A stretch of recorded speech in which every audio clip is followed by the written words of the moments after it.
Hello and welcome to this Game Pit Stop for Ruthless, Legends of the Black Flag, a game from Roland MacDonald and published by Alley Cat Games. In Ruthless, players are going to be building a pirate-themed deck over the course of 5 rounds, attempting to put together poker-like hands in order to score the most points during the game.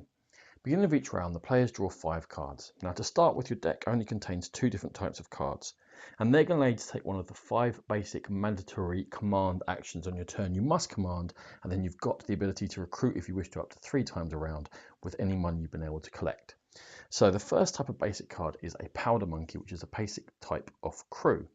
Playing one of them is going to allow you to do one of 2 actions. The first thing you can do is you can punch one of the pirates that's in the lineup available to you and put it in the discard pile, and that will immediately get replaced, thereby either taking a card out that someone else wants or fishing to see if you can get something for you to recruit then on your own turn. Again, we're playing one powder monkey. You can do the bury action. When you bury a card, it goes face down underneath your parlay token and it's out of your deck, and that's a way for you to thin your deck out.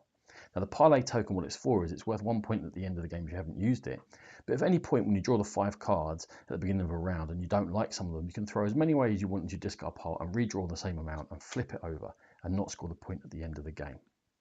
The last thing you can do with these powder monkeys is you can play 2 of them together, and that's going to let you plunder. Now this here is one of the 2 decks available. We saw this as a pirate deck, which contains the cards. They're numbered from 1 to 7 with quartermasters and captains, and they come in 5 different suits. And we'll talk about the way they build hands in a sec. This is the treasure deck, and you flip over the top card from there. Now it might not give you option, it might just have on the left hand side this number, and that's going to give me 3 coins immediately, and then it goes in the discard pile. Or it's going to give me the choice of taking 2 coins immediately, which will allow me to recruit more powerfully this round and build my deck up, or put it into my deck, hoping for it to come around again, given we've only got 5 rounds to play and we start with 10 cards in the deck, and every time it comes up it's going to be worth 3 to me. There are other options in there. Some of these treasures will let you take actions every time they come around. This one will let you take a coin and draw a card. Or there's even ones in there like this bottle, which will let you take 2 coins and attack another player, forcing them to discard a coin or a card on their turn. Now those are the powder monkeys. The other basic type of cards are simply doubloons, and when you play them you can cash them in, and it's the same as that action as if you were cashing in one of these treasure cards, and you collect the number of coins that you've shown there.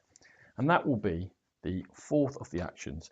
That is the trade, and that's going to collect you a load of coins. Now at the end of each turn, like I said, you can recruit. In this case, I might want to buy one of these.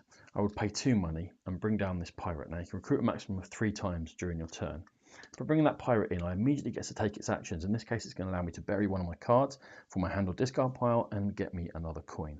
And you can carry on recruiting in order to build up your hand and your deck. And the last of the 5 actions that you can take is to board. And these cards are going to come back round in your hand as you go through and you cycle. And when you board, you can play a pirate from your hand. You can play an unlimited number of these from your hand. And again, you're going to get to take the actions they give you. In this case, again, it's a bury and to take a coin. Why am I trying to do this? Well, we're trying to build up poker hands, and the most basic one you can do is to get a pair. And if you get a pair, that's going to give you 4 strength, and for each extra card you get put on there, that's plus 6 strength. At the end of each round, we're going to check everyone's strength in the hand that they've made. In the first 2 rounds, when you're just playing with your basic cards, it doesn't really matter so much. Everyone who can get to 4 can make at least a pair is going to score 8 points. However, when you get into the later rounds after that, the player with the most strength is going to score 6 points, and then it's go down through different number of points depending upon how many players are in the game. So you can see you can get cards of the same number, and that's going to score you points. You can also make a straight with cards going up in sequential number, being of any suit, and getting a simple straight of 3 is going to score you 6 strength. You can also go for a flush, in which you're going to get at least 3 cards of the same suit out. In this case, my 3 card flush, that's going to get me a basic strength of 8. With 3 extra for every other one that I can add. I can then go for a straight flush.